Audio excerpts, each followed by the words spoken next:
Et nous sommes heureux de vous accueillir ici en Toucha. J'aimerais échanger avec vous sur la communion fraternelle. La communion fraternelle. Méprisée par d'autres, une richesse pour d'autres, un désir pour d'autres aussi, mais qui est parfois bafoué, parfois foulé aux pieds, parfois, comme on a la flemme, on ne vient pas, mais je vous assure que dans certains pays, dans certaines régions, et même parmi vous, ça se trouve aussi, c'est quelque chose qui est extrêmement demandé. Quand on parle de communion, de quoi on parle? Frère, qu'est-ce que tu entends par communion? Quand on parle de communion fraternelle, quelle est ta pensée quand on entend ça? Moi, je pense à un rassemblement entre frères et sœurs. Un rassemblement entre frères et sœurs. D'accord. Ma soeur, qu'est-ce que tu entends par communion fraternelle? Un moment de partage. Un moment de partage. D'accord. Je fais encore un frère, comme ça on sera dans la parité, dans le jeune frère là-bas, toi, qui est là-bas. Vous avez tout à l'heure dit jeune frère, vous savez à quel point? Je ne connais même pas les prénoms. Comment je t'appelle? Yann. De toute façon, on se voit souvent, mais là, je ne connais pas le prénom. Yann. Qu'est-ce que tu entends par moment de communion fraternelle? Quand on est rassemblé avec nos frères et sœurs pour faire quelque chose. Rassemblement 2 fois est sorti, partage est sorti 1 fois. Et je vais finir par une sœur, ma sœur que je connais pas une fois. Laetitia. Laetitia. Communion. Communion. D'accord, super. Super. Rassemblement, partage, communion. Communion, communauté, un ensemble réuni autour d'un idéal. Et notre idéal, en fait, à nous, c'est Yeshua. C'est le maître. On se réunit autour d'un idéal. On se réunit autour du maître. Pour quelle raison? Deuxième question. J'ai changé. Parce qu'on l'aime, d'accord. C'est une réponse. Marie? Parce que je pense qu'il est important de partager la parole. Parce qu'il est important de partager la parole. Pensez à Alfred. Pourquoi on se réunit autour des Yeshua? Je pense que c'est pour s'encourager, s'édifier. Pour pas de l'église. Ma soeur, on se réunit autour des Yeshua. Pour s'entraider. Pour s'entraider. Amen. On va prendre la parole. Toutes les réponses sont magnifiques, hein, elles sont correctes. On va prendre Psaume 133.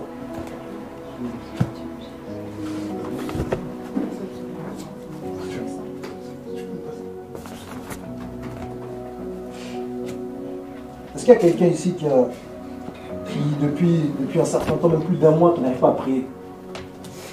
Qui a une difficulté à prier depuis moins d'un mois? Il essaye, il n'arrive pas à trouver le temps. Il a comme des barrières à chaque fois qu'il essaie de prier.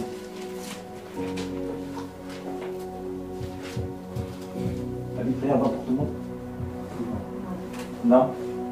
Ça fait 1 mois, même plus d'1 mois que tu n'arrives pas à prier. Les réseaux. Ouais, 2 fois où tu vas tous les prier, non? On peut rappeler pour toi à la fin? Ouais. Ma soeur aussi? Alléluia. Psaume 133.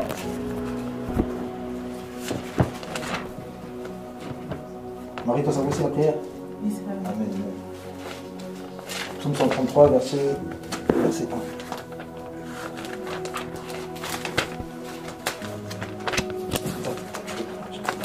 Est-ce que tu peux nous lire le psaume 133, s'il te plaît? Verset 1? Verset 1, on va tout le psaume 133. Cantique des degrés de David. Voici qu'il est bon, qu'il est agréable pour des frères de demeurer unis ensemble. C'est comme l'huile excellente répandue sur la tête qui coule sur la barbe d'Aaron, sur le bord de ses vêtements. C'est comme la rosée de Hermon qui descend sur les montagnes de Sion, car c'est là que Yahweh a ordonné la bénédiction et la vie pour l'éternité. Tu comprends les versets? Cantique des degrés de David. Voici qu'il est bon, qu'il est agréable pour des frères de demeurer unis ensemble. Ici, David nous enseigne quelque chose de magnifique. Il dit qu'il est bon, qu'il est agréable pour des frères et sœurs de demeurer unis ensemble. Il fait une formule de graduation, il commence à dire qu'il est bon.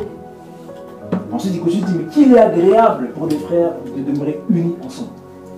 David, roi d'Israël à l'époque, très riche, craint par beaucoup, mais aussi détesté par une partie aussi même de son peuple. Même David, qui était roi, avait des ennemis au sein de son peuple, mais aussi en dehors. Et bien qu'il soit roi, il était profondément seul. Entouré de beaucoup, mais profondément seul. C'était un homme d'adoration, souvent qu'il était dans... C'est un homme d'adoration dans la chambre seul, et il dit, mais qu'il est bon, qu'il est agréable à des frères de demeurer unis ensemble. Ce qui nous manque aujourd'hui, c'est l'unité. L'unité dans la communion fraternelle. On peut se réunir, on peut être 100, 150, mais l'unité n'est pas présente.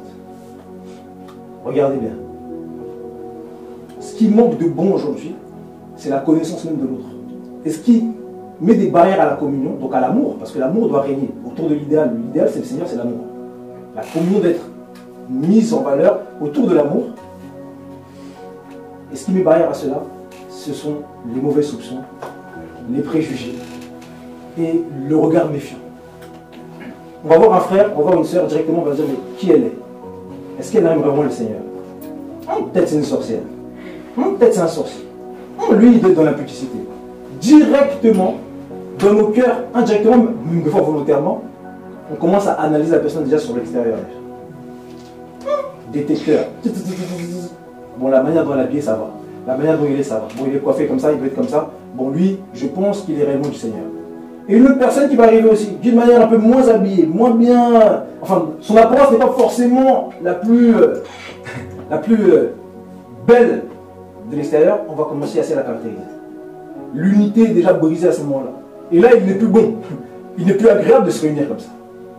Et David, roi, onctionné, dit qu'il est bon, qu'il est agréable. Et ce qu'on doit rechercher premièrement, c'est ce qui est bon et ce qui est agréable dans l'unité. Et ce qui est bon et agréable dans l'unité, c'est l'amour.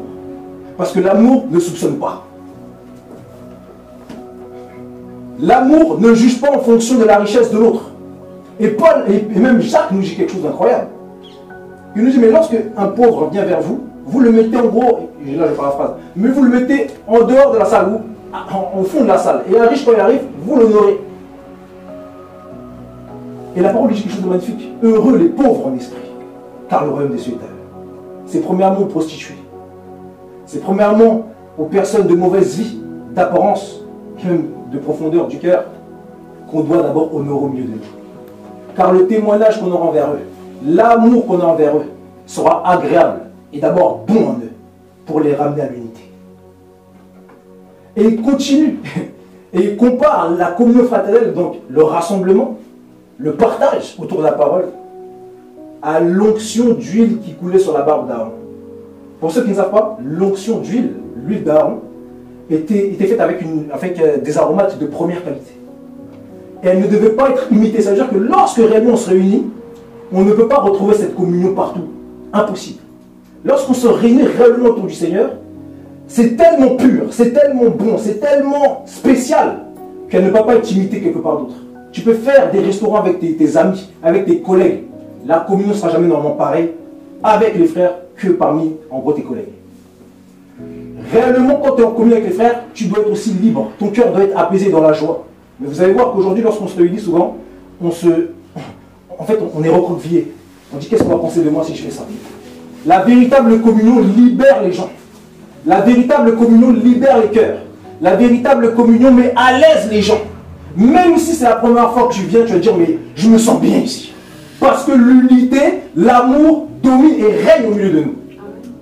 Et la connaissance de l'unité amène aussi la connaissance de l'autre. Parce que lorsqu'on aime notre prochain, on veut aussi qu'il soit comme nous-mêmes, c'est-à-dire à l'aise aussi. Et vous allez voir que la parole nous dit quelque chose de magnifique. Le Seigneur nous dit quelque chose d'incroyable.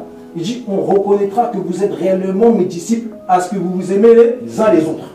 Mais quand l'amour commence à être méfiant, elle n'est plus là.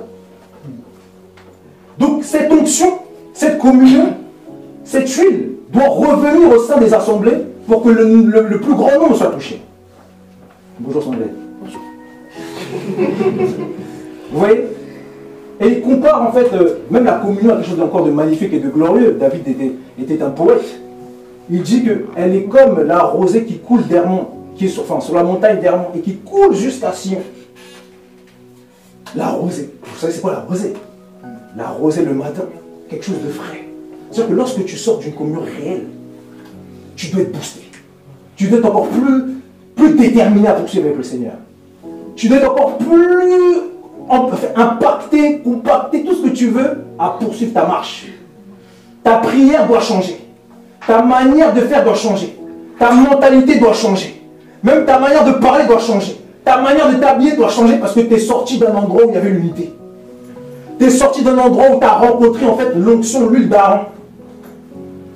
Tu as rencontré en fait une manière de vivre de première qualité. Et quand tu sors d'un endroit comme ça, ta vie ne peut pas rester pareille. Mais si d'autres rentrent et sortent comme ça, c'est qu'il y a un problème déjà chez nous. Et s'il y a un problème chez nous, c'est qu'on doit nous tous changer. Tous, tout à chacun. Moi le premier. Retrouvons cette qualité qui nous manque et que David disait déjà à l'époque qu'il est bon, qu'il est agréable. Quand tu rencontres un vrai chrétien, je suis désolé. Même tu veux lui ressembler, c'est pas normal. Et on doit revenir à cet idéal, à ce rassemblement, à ce partage, à cette communion, à cet idéal autour en fait de l'unité qui est le Seigneur. Alors comment faire pour arriver à cela? Déjà, commençons nous-mêmes déjà à nous inspecter et à regarder d'abord la poutre qui est dans notre œil. Dans notre œil, on va regarder la paille qui est dans l'œil de notre prochain. Et nous-mêmes à manifester l'amour envers l'autre. Et ça commence tout simplement à demander comment il s'appelle. Et ne pas sortir comme ça, comme on est venu. Les moments de communion fraternelle, c'est vrai, ils étaient vécus majoritairement dans les assemblées de maison comme aujourd'hui. La connaissance de l'autre. On ne va pas non plus rentrer dans ta vie privée, mais seulement savoir comment tu t'appelles. Qu'est-ce que tu fais? Comment tu es venu au Seigneur? Et on commencera à rentrer dans ce qui est bon déjà. Et l'agréable viendra bien sûr, évidemment après. Alléluia.